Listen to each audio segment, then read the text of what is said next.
noches a todos, bienvenidos a Sansara, transmitiendo desde la Universidad Cuauhtémoc. Les saluda Gabriela Trejo en esta noche con la compañía de la maestra Marcela Martínez Roaro. Ella es la sexóloga, debo decirlo así y reconocerlo. Y además agradecerlo, referente en el estado de Aguascalientes y la región, y también uno de los bastiones de profesionalización en ese ámbito. Desde hace muchísimo antes de que se pusiera en boga el término y el concepto. Gracias por estar aquí, maestra, bienvenida gracias siempre. Gracias a ti, Gaby, muchísimas gracias por la invitación. Y bueno, cuando se es vieja se ha recorrido mucho camino y sí, yo te puedo decir que tengo más de la mitad de mi vida dedicada a la educación sexual. Entonces, pues sí, ha habido mucho trabajo, cada vez se avanza más, afortunadamente. Cada día hay gente más preparada para trabajar en este ámbito, pero es una piedra dura de picar, porque hablar de sexualidad es hablar de cosas muy íntimas del ser humano y que no todo mundo a veces está dispuesto a escuchar. Entonces, ¿no? La sexualidad toca la parte más íntima y nos da mucho miedo tocar eso, aunque tenemos necesidad de hacerlo y la curiosidad de la gente es grande, ¿no? Yo te puedo decir a través de toda mi vida de experiencia que cuando yo llego a un lugar y yo digo soy abogada, mi primera profesión es abogada, pues no llama mucho la atención, pero cuando yo digo soy educadora sexual, la gente inmediatamente voltea y surgen las preguntas y las inquietudes que a veces la gente se atreve a hacer y a veces no se atreve a hacer, por vergüenza, por culpa, por tabú, por todo esto que la cultura sexofóbica en la que vivimos nos ha marcado mucho para poder expresarnos en cuestiones de sexualidad. Ha dicho una de las palabras que han delimitado lamentablemente la sexualidad y la educación para la sexualidad a nivel planetario, que es el tabú. Y sin embargo, y de manera paradójica, cuando se hace tabú es cuando se pecaminiza, no cuando se educa para. Claro, claro, en la medida en la que tú vives algo como algo malo, como algo perverso, como algo sucio, como algo pecaminoso, no lo tocas, te da vergüenza. Y sin embargo la necesidad existe, porque somos seres sexuados. Entonces, nos guste o no nos guste, ¿no? Esta parte de la sexualidad, que es la que más inquieta, es la que más preocupa y es la que más interesa y es la que más gusta, que es el placer, que es el erotismo, y que es una necesidad vital, el erotismo la vivimos y lo necesitamos todos los seres humanos, de todas las edades y de todos los ámbitos, pero lo que más está estigmatizado en la sexualidad es precisamente el erotismo. Y hablar de erotismo, pues es hablar de corporalidad, es hablar de genitalidad y es hablar de placer sexual. Y sobre todo vivimos, nuestra cultura, sobre todo la cultura occidental y más la cultura de México, tenemos raíces cristianas muy profundas. Y no así, los primeros años del cristianismo había mucha apertura para la vivencia de la sexualidad. Las cosas no cambian de la noche a la mañana, ¿no? Previo al sexualismo, las culturas eran más abiertas, más comprensivas, una vivencia más natural de la sexualidad. El cristianismo realmente empieza a cerrarse, sobre todo cuando llega a Roma y con la llegada de los papas. Roma era, no olvidemos, fue una cultura muy machista, ¿no? Los romanos, una cultura profundamente machista.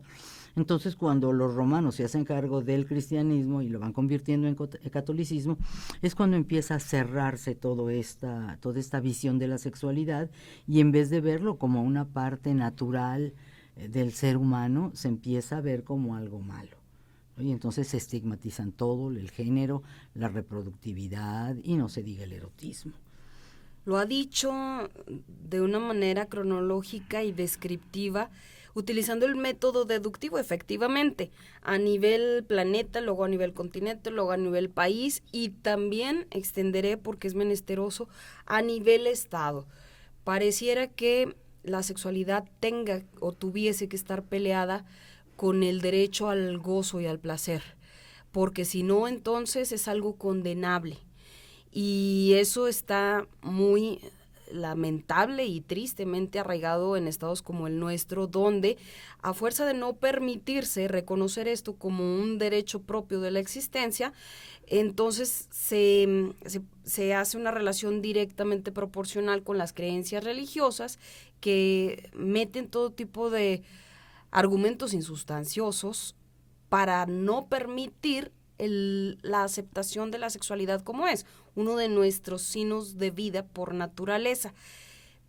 Pero entonces, y paradójicamente en sociedades como esta, el gozo de ese placer inherente al ser humano se convierte en una comparsa fársica del jugar a lo que ya nadie cree, de ligar esto con buenas maneras, con buenas costumbres que resultan ser en lo oscurito lo peor en las prácticas.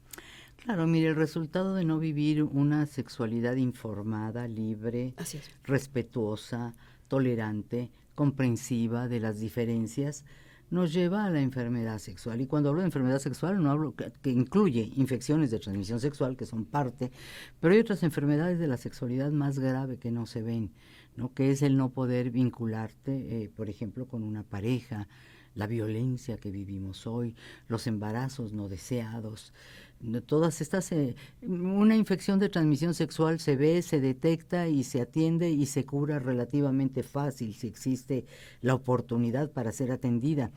Pero este otro tipo de enfermedades, por ejemplo, mujeres que viven con una represión sexual y que no pueden vivir viven en pareja, pero viven de manera muy disfuncional, muy triste, muy sufriente, ¿no? Hombres que igualmente no logran integrarse plenamente en una pareja, entonces viven relaciones de infidelidad que tampoco les satisfacen, ¿no? Exacto.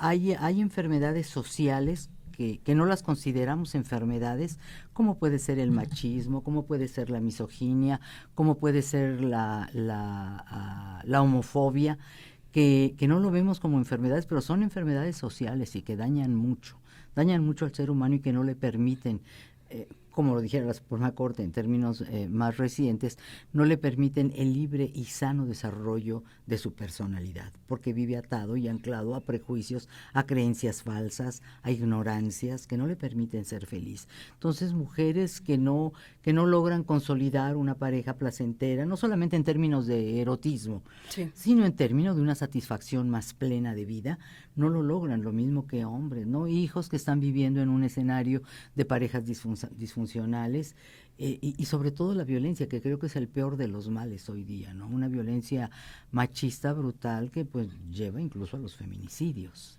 Ese y el peso aplastante y apabullante también de los debeísmos, maestra. El deber ser, el deber hacer, el deber tener. En el deber ser hay mucha gente que vive atrapada por consigna y muchos otros que se desviven por hacernos entrar a ese cuadrito asfixiante a los demás. Y si estamos fuera del, del arquetipo, de los preceptos, de los cánones sociales, de esa cuadratura donde pretenden hacernos vivir a todos, entonces somos condenables. Y vivir así asfixiado también es dejar de vivir, eso no es vida. Claro, por eso no te permite desarrollarte en todas tus potencialidades. Y esto tiene que ver con la tolerancia. No entendemos que vivimos en un mundo de personas diferentes. No somos iguales los seres humanos. No somos iguales. Desde las abuelas, yo recuerdo que lo decían, ¿no? De que los hijos son como los dedos de una mano. Todos vienen de la misma madre y pueden venir del mismo padre también, pero son diferentes y eso no terminamos de entenderlo. Así como físicamente en nuestra fisonomía, en nuestra anatomía somos diferentes, si ahorita yo salgo al campo de la universidad y me comparo, no voy a encontrar dos personas iguales, ni aunque fueran gemelas, no van a ser iguales. ¿Sí? Exacto. Y si esto es físicamente, imagínate tú en los sentimientos, en las emociones, en el pensamiento, en los valores. Somos totalmente diferentes y tenemos que entenderlo y aceptarlo. Entonces no puede imponérseles a una sola persona una sola manera de pensar. Porque aunque en una familia sean todos muy religiosos o no sean nada religioso, cada miembro de esa familia religiosa va a tener su forma personalísima de vivir su religiosidad. O esa persona no religiosa va a tener una forma muy personal de vivir su agnosticismo. Entonces, y eso tiene que ver con esto que estamos diciendo de la tolerancia y del respeto hacia las demás y los demás, ¿no? Y la vivencia de la sexualidad, si en todos somos diferentes, lo somos infinitamente más en la sexualidad. Porque la sexualidad tiene que ver con el género, con cómo me siento en mi ser de hombre, de mujer, de persona heterosexual, homosexual, bisexual, transexual. Vamos, todas las mujeres aún hablando de estas nuevas formas que hay de clasificar, que a mí no me gustan, de clasificar el binarismo y la diferencia y todo eso, siento que esto es atomizar al ser humano. Simplemente somos seres humanos, humanos, punto, ¿no? Pero entre las mismas mujeres no somos iguales, ¿no? En la familia las hijas no son iguales a la madre, entre hermanas no son iguales, mucho más si salimos afuera. En ocasiones encontramos personas con las que coincidimos más fuera de nuestra familia que dentro de nuestra familia. Y esto pues no es bueno ni malo, simplemente es, y tenemos que aceptarlo y tenemos que respetarlo, ¿no? Porque el respeto es el principio de una vivencia sana de la sexualidad. Si no respetamos, yo no te respeto porque yo creo en el matrimonio y tú vives en unión libre, porque yo creo que existen nada más heterosexuales y tú eres una persona homosexual, porque yo hablo de sexualidad con mucha apertura y tú hablas con mucha cerrazón y mucho conservadurismo. Dogmáticamente.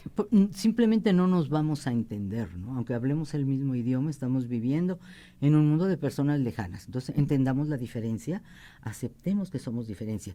No nos rige, a los seres humanos no nos rige el principio de igualdad. Esto de que buscamos la igualdad no es cierto, es buscar algo inexistente. No existe la igualdad. Los seres humanos somos, por esencia, por naturaleza, somos diferentes y tenemos que entenderlo. Y tenemos que aprender a vivir en la diferencia y a respetar la diferencia, aunque no nos guste. Pues ni modo, podrá no gustarme y tengo derecho a que no me guste, pero no puedo faltar al respeto, no puedo ofender, no puedo agredir, mucho menos violentar a una persona porque siente, porque piensa de manera diferente a mí. Y pretender observar todo desde un pensamiento lineal y limitativo. En esa tesitura, el que se vive en sexualidad sana, se vive entonces en sexualidad plena, y el que está pleno no tiene tiempo de andarle cuidando la vida ni sexual ni de ninguna otra especie a los demás. Pues ni la cuidas ni lo cuidas, tienes otra visión de la vida y del mundo, tienes otra visión, ¿no? Tienes otras cosas, de otra manera de verla. Yo siempre pongo el ejemplo de la naturaleza, ¿no? Veamos un bosque y todos los árboles van a ser diferentes, no va a haber dos iguales. Y con un mismo árbol, sus ramas van a ser diferentes, no van a ser iguales. Y las hojas de cada rama van a ser diferentes, no va a haber dos hojas iguales. Ese es el mundo de la naturaleza y los seres humanos pertenecemos al mundo de la naturaleza, no nos olvidemos de eso, ¿no? Entonces, en la medida en la que aceptamos eso, mi preocupación va a ser conmigo misma, ser mejor cada día, ¿no? Superar mis errores, superar mis fallas, en fin, ser un ser humano desde donde esté, o como madre, o como amiga, o como compañera de trabajo, como profesional, desde donde esté me voy a centrar en mí misma y en mejorar mis deficiencias y en tratar de ser mejor día a día, y no me va a interesar ni me va a preocupar lo que hagan o no hagan los otros, ¿no? Incluso en una misma familia, como madre de familia, pues voy a tratar de enseñar a mis hijos el camino que me parece mejor para ellos, pero no van a vivir mi vida.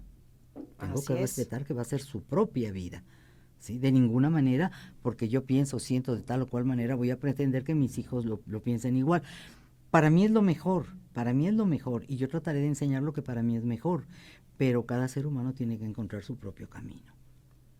Desde esa perspectiva profesionalizante, maestra, ¿cuál es el termómetro que señala esta zona limítrofe tan confusa, tan barrida, de el vivirse reprimido o bajo las pretensiones de los cánones sociales, o el vivirse en pleno ejercicio absoluto del gozo, del disfrute de la sexualidad, que desde la bestialidad pues es una de las latencias, de las pulsiones de vida inherentes al ser humano, de nuestras necesidades primarias, pero que luego, por todo lo que ya he explicado, son tan condenables y hasta tienen el nombre y la etiqueta de libertinaje? Entonces, ¿qué es lo que corresponde desde esa mirada profesionalizada?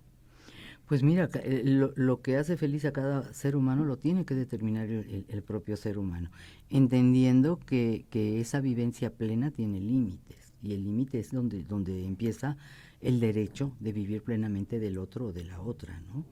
Si yo vivo contenta conmigo misma, yo vivo sin angustias, sin frustraciones, sin culpas, sin miedos, ¿no? Si yo puedo vivir plenamente mi vida en todos los ámbitos, tengo salud, no solamente salud sexual, sino una salud integral en todo mi cuerpo, ¿no?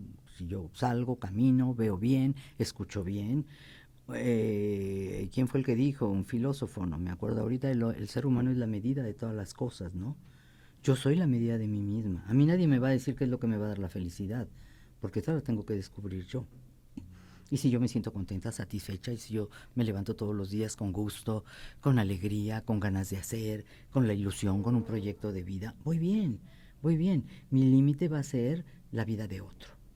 Que yo no afecte, que no dañe, que no interfiera en la vida de otra persona, porque nadie tiene derecho a interferir en la vida de nadie.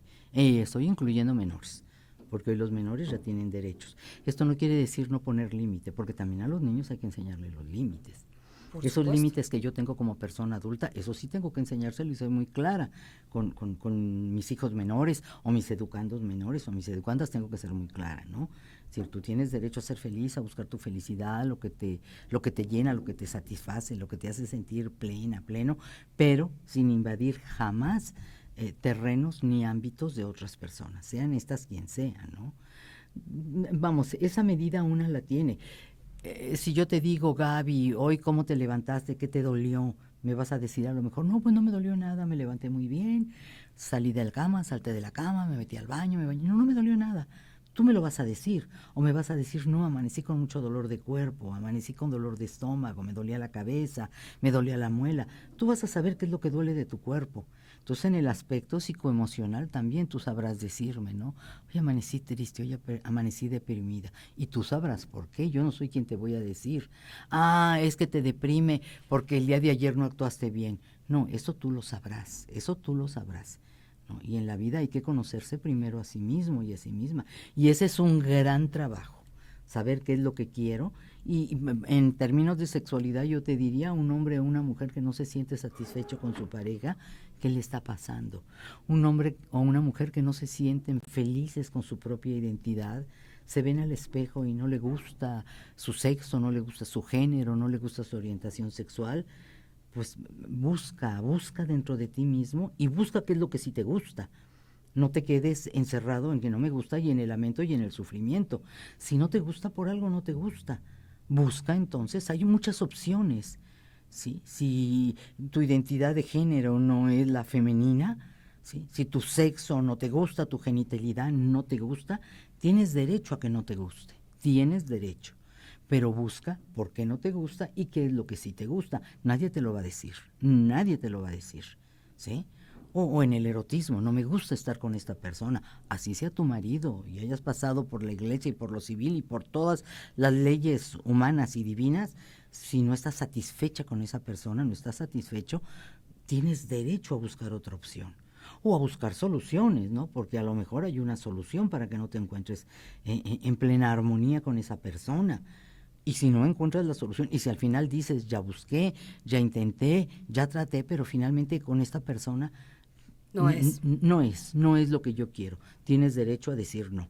Y ni ley, ni iglesia, ni hijos pueden marcarte el camino.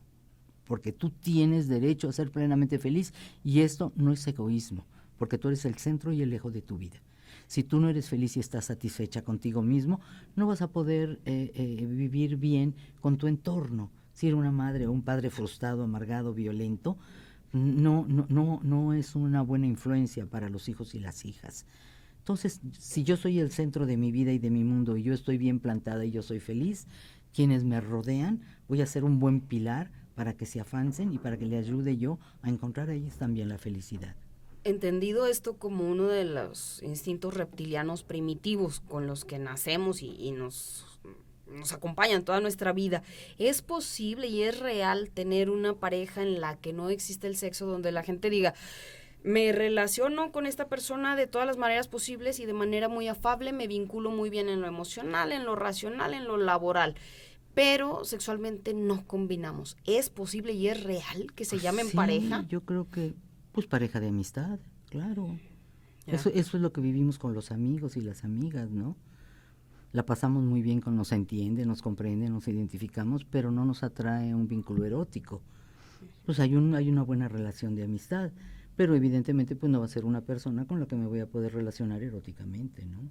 pero puedo tener un extraordinario vínculo amistoso, ¿no? Exacto. Ahora mira, hoy día se habla mucho de las parejas abiertas, ¿no? Del poliamor y de todo eso.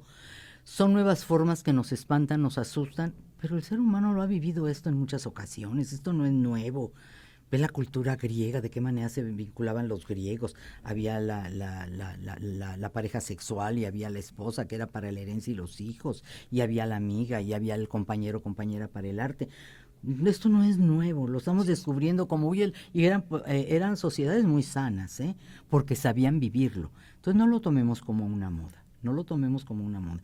Si realmente mi decisión es tener varias parejas, pero que no lo tome yo como un hobby, ¿no? Como lo que se usa y me siento muy moderna, porque cuidado, puedo dañarme y puedo dañar a otras personas. Primero lo analizo y si soy consciente y madura en mi decisión de que yo soy una persona que no soy fiel a una persona, tengo que cohabitar, copular con 2 o 3 o 4, bueno, pues si así eres, si estás consciente y es racional y es maduro y es analizado, hazlo.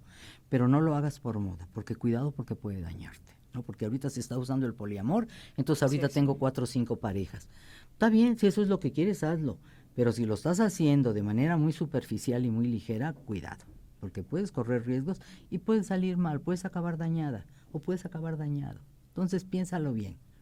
La homosexualidad hoy en 2022 está muy, muy, muy, muy, muy visible y la pregunta concreta es en el sentido de si es que se permite, está más permitido socialmente abordar esos temas y entonces ya se sienten más en la contención de mostrarse auténtica, legítimamente como son, o si se está cayendo, sobre todo en un cierto rango de edad, y lo digo porque lo veo mucho en consulta, en moda que hay mucha gente de cierto rango de edad, de como de los 14 a los hasta 21, que se autodefinen o como homosexuales o como bisexuales, que además es una condición con la que nacemos.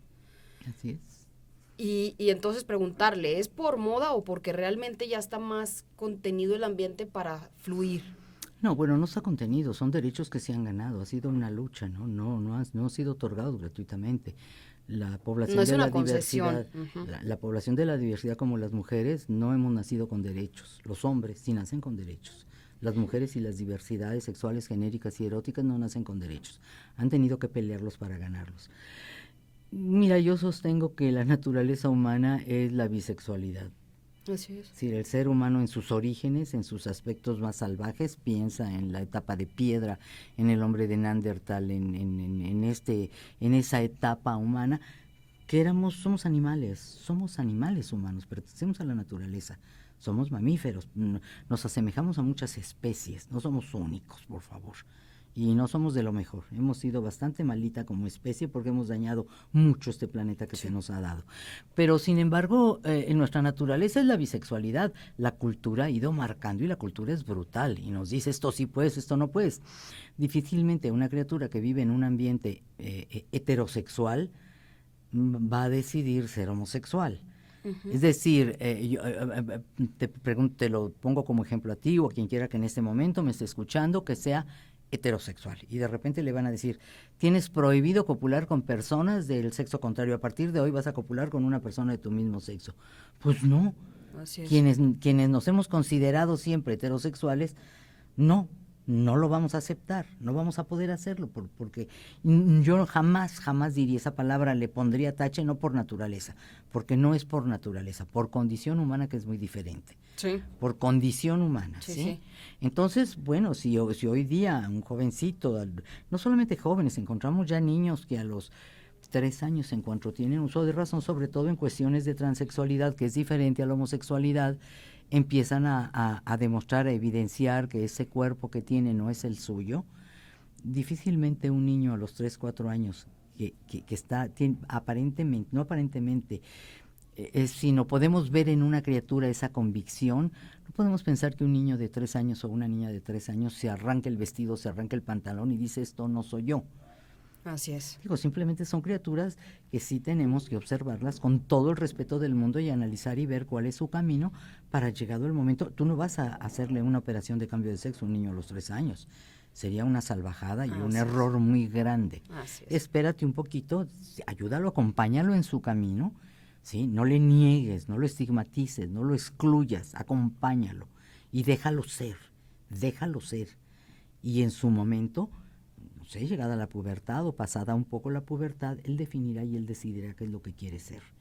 Y en ese momento tendrá que estar ahí el padre, la madre, las personas que en verdad lo aman para apoyarlo en que sea lo que él quiere ser y que desarrolle su vida de la mejor manera. ¿No? Hoy día en el mundo sexológico se discuten mucho estas cuestiones de transexualidad, porque hay quienes sostienen que si un niño o una niña a los 3, 4 años está defendiendo ya vehementemente y con absoluta seguridad que no es ese su sexo, es el momento de operar. Hay otra parte de la teoría y de la doctrina y de la experiencia de sexólogos y médicos, endocrinólogos y toda esta rama multidisciplinaria que atiende estas cuestiones que te dicen no, porque ha habido casos que se han hecho operaciones y ya no han sido reversibles, sobre todo en el caso de hombres. Entonces, ayúdalo. Sí, psicosocialmente puedes comportarte como hombre, pero espérate, no cambies tu cuerpo ahorita. Te voy a dar todo el apoyo. Eres un hombre que sientes que no es tu cuerpo, que tu cuerpo es el de una mujer. Compórtate, vive como mujer, vive. Así ¿sí? es. Y cuando llegues a 16, 17, 18 años, que estés convencido que es lo que quieres, órale, éntrale al cuchillo. Pero no antes, y sobre todo dejar algo muy claro. Este tipo de personas no pueden ser atendidas por un médico común y corriente. No pueden ser atendidas por un psicólogo. Así ¿sí? es. Deben de ser atendidas, número uno, por un terapeuta sexual rodeado de una serie de profesionales de diferentes áreas, un equipo multi e interdisciplinario. Pretender un psicólogo o una psicóloga sin ninguna formación, sin ninguna experiencia, atender estos casos, puede estar dañando y destruyendo una vida. Efectivamente. ¿Sí? Es delicadísimo el tema. Le agradecemos en todo lo que vale el tiempo que dispensa para estar aquí. Le pedimos una segunda parte para entrar a las minucias de cada uno de estos apartados, porque es mucho, es como un árbol. Así Nos vamos es. por una rama y surgen 1000 temas desde esa perspectiva. Gracias siempre, maestra Marcela Gracias Martínez a ti, Ruaro, Gaby. por estar aquí, y nos vemos pronto. Nos vemos Eso espero. pronto para seguir ahondando, para seguir conociendo de este asunto desde las voces realmente profesionalizadas, realmente serias y que se deben escuchar por todo lo ancho del orbe. Gracias siempre a usted, como a todos ustedes que nos acompañan cada noche. Soy Gabriela Trejo, esto es Sansara. Nos vemos mañana. Buenas noches.